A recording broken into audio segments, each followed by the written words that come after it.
Today we are going to start with exercise 1.4। अच्छा, exercise 1.4 में जो फर्स्ट सम है वो है इस तरह से कि right the following statement in symbolic form. Right the statement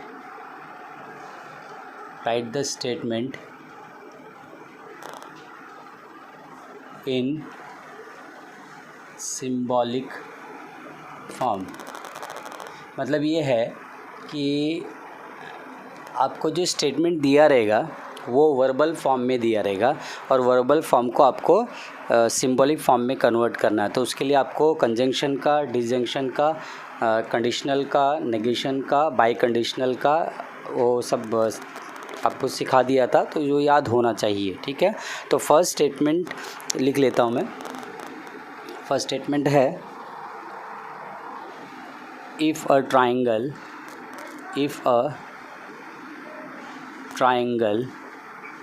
is equilateral then it is an equiangular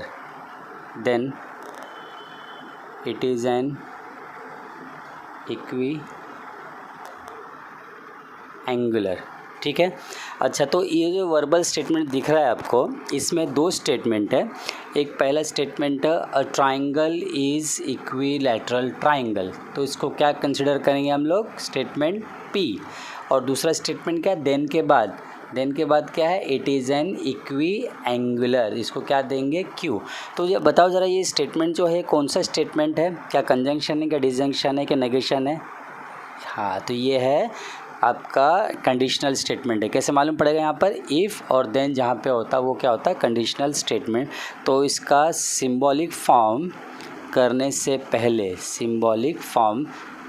पहले सबसे पहले क्या करना आपको, let P be the statement a triangle is equilateral triangle.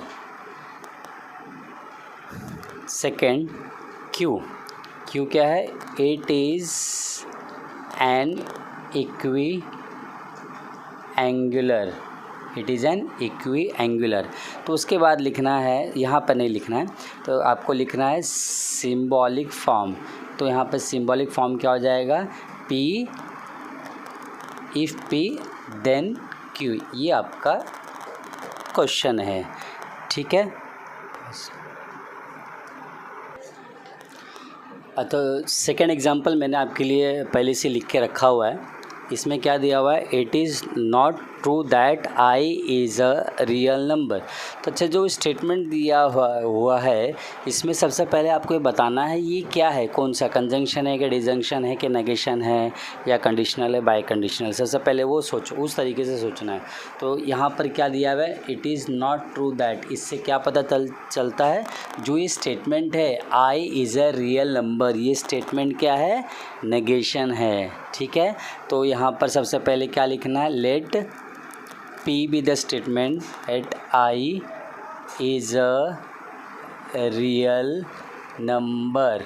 ठीक है, अच्छा, तो इसका सिंबॉलिक फॉर्म क्या होगा, इसका ये तो पी हो गया, ये हो गया, पी हो गया।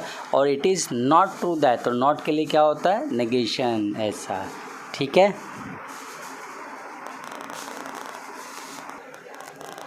अच्छा, थर्ड एक्सरसाइज है, थर्ड सम है इसमें। Third example, even though it is not cloudy it is still raining.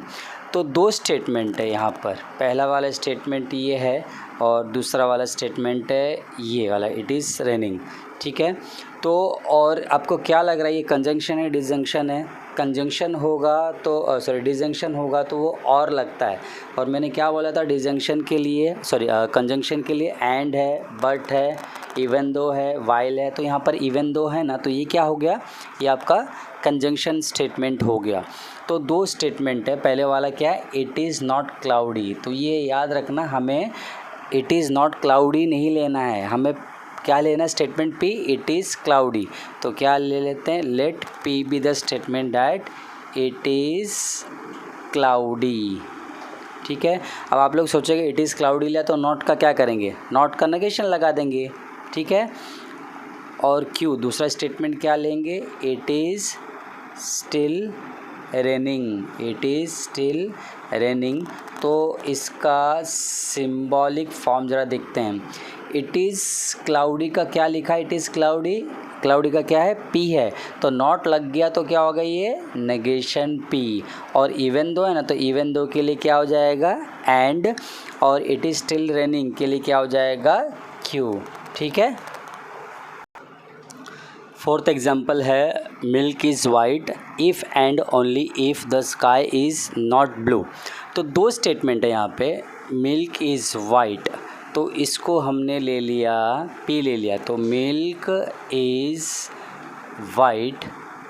और दूसरा वाला जो है इफ़ एंड ओनली इफ़ के बाद the sky is blue, not नहीं लेना है, तो नॉट, तो फिर नॉट को क्या करेंगे, नेगेशन का सिंबल लगा देंगे। तो यहाँ पर क्यू क्या लेना है इसमें, द स्काई इज़ ब्लू। अच्छा, तो इफ़ एंड ओनली इफ़, ये से क्या मालूम पड़ता है, जो स्टेटमेंट क्या है, ये स्टेटमेंट है बाय कंडीशनल। और बाय कंडीशनल कैसे दिखाया जाता है, डबल एरो से दिखाया जाता है। तो यहाँ पर सिंबॉलिक फॉर्म जो है वो है milk is white. Milk is white मतलब क्या हो जाएगा, P. If and only if के लिए क्या हो जाएगा, double arrow. And sky is blue, वो तो क्या होता है, क्यू होता है। और ये जो नॉट लग गया है उसकी वजह से ये क्या हो जाएगा, नेगेशन क्यू। अच्छा, तो फोर्थ एग्जाम्पल है ये। तो इसमें टोटल 6 एग्जाम्पल है, 4 मैंने की है, बाकी जो है 5th वाला और 6th वाला ये आप खुद से ट्राई करना, ठीक है। अच्छा, तो इसमें जो फर्स्ट क्वेश्चन के बाद में मेन क्वेश्चन नंबर 2 में क्या करना है, find the truth value of the following statement.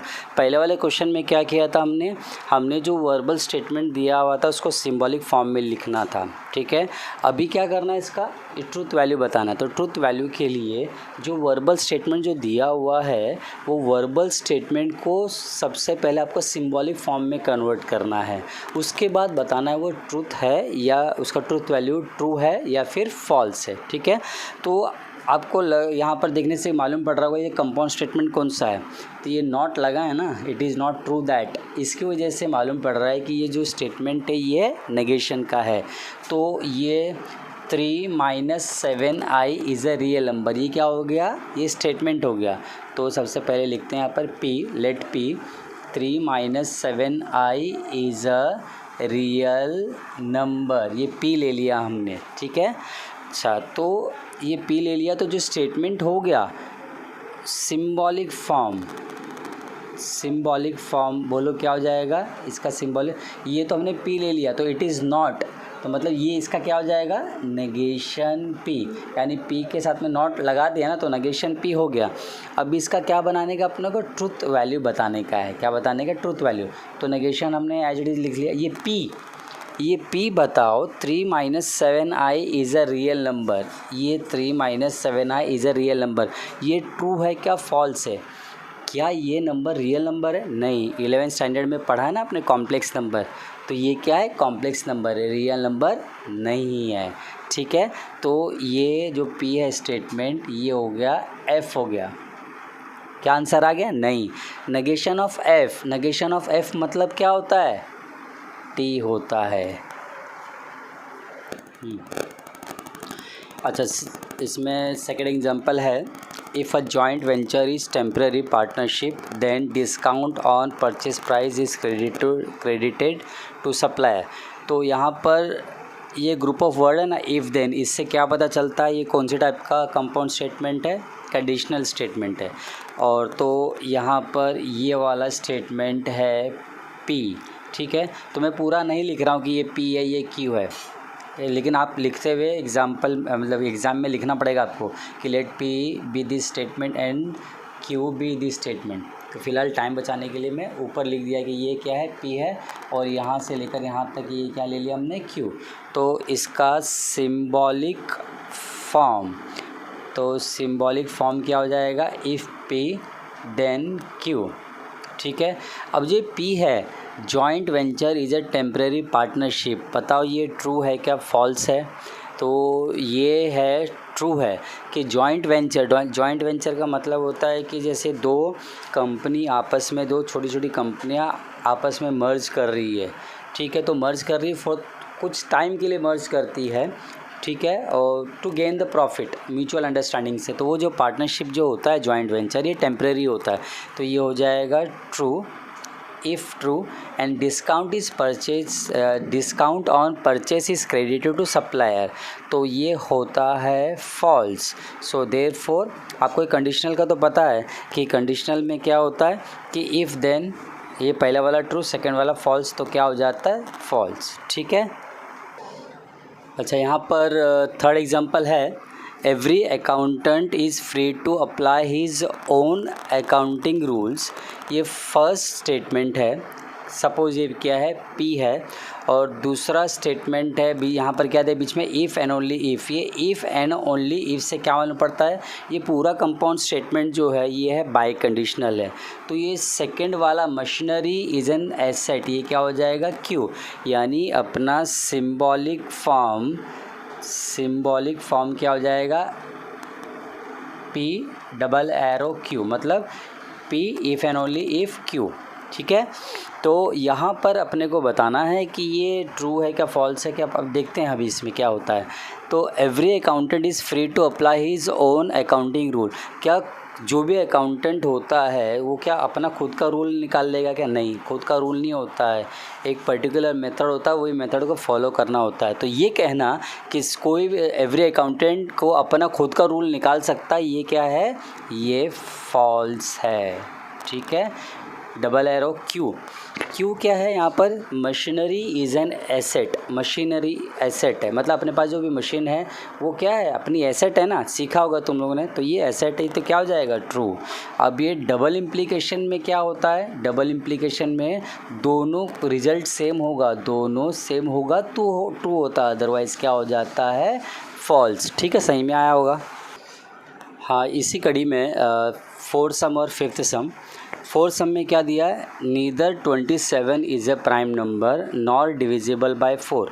इसका मतलब ये है कि 27 न तो प्राइम नंबर होता है और न ही 4 से डिवाइड होता है। क्या 27 प्राइम नंबर है? नहीं, 27 प्राइम नंबर नहीं है। और क्या 27 4 से डिवाइड होता है? नहीं, 4 की टेबल में 27 नहीं आता। इसका मतलब ये कहना है कि 27 neither 27 is a prime number and not divisible by 4। इसका मतलब स्टेटमेंट क्या है, ट्रू है। क्या डायरेक्ट ट्रू लिखना होता? नहीं, डायरेक्ट ट्रू लिखो तो मार्क्स नहीं मिलेगा, तो स्टेप बाय स्टेप जाते हैं। सबसे पहले क्या है, ये 27 इज़ अ प्राइम नंबर, तो क्या हो जाएगा तुम्हारा 27 प्राइम नंबर, ये पी है। ये नीदर नहीं लेना, नीदर नॉर मतलब नेगेशन आएगा। तो सबसे पहले क्या लिखेंगे, let P be the statement which says that 27 is a prime number. और क्यू क्या है, Q that is it is divisible, it is मतलब 27, इट इज़ डिविजिबल बाय 4, ठीक है। अच्छा, तो यदि मैं इसका सिंबॉलिक फॉर्म बनाऊं, इसका मतलब होता है कि P जो है प्राइम नंबर नहीं है, मतलब नेगेशन P। अच्छा, इसको सपोज मैंने सिंपल वे में बोलूं तो इसका मतलब ऐसा वो बोलते हैं ना कि 27 is not a prime number and 27 is not divisible by 4। तो यहाँ पर क्या लगेगा, एंड लगेगा, ठीक है। तो negation P and negation Q। So negation ये P को देखते हैं अभी क्या है, P 27 is a prime number, ये क्या है, फॉल्स है। एंड नेगेशन लिख दिया एज इट इज़, ये Q क्या है, इट इज़ डिविजिबल बाय 4। क्या 27 4 से डिविजिबल है? नहीं, ये क्या हो गया, फॉल्स। अच्छा, तो नेगेशन ऑफ F मतलब क्या हो गया, ट्रू, उल्टा होता है ना। एंड नेगेशन ऑफ F मतलब हो गया ट्रू। तो इन दोनों के बीच में क्या हो गया अभी, ये कंजंक्शन में क्या होता है, दोनों में से एक भी ट्रू होगा तो ट्रू, यहाँ तो दोनों ही ट्रू है, तो क्या हो जाएगा, ट्रू। सही में आया होगा। अभी इसमें फिफ्थ एग्जांपल भी है, 3 is a prime number and an odd number. तो ये तुमको खुद से करना है, बड़ा सिंपल सा है। 3 इज़ अ प्राइम नंबर, ये हो गया P, एंड के बदले ये हो गया और एन ऑड नंबर आणि 3 ऑड नंबर क्यू. ठीक आहे.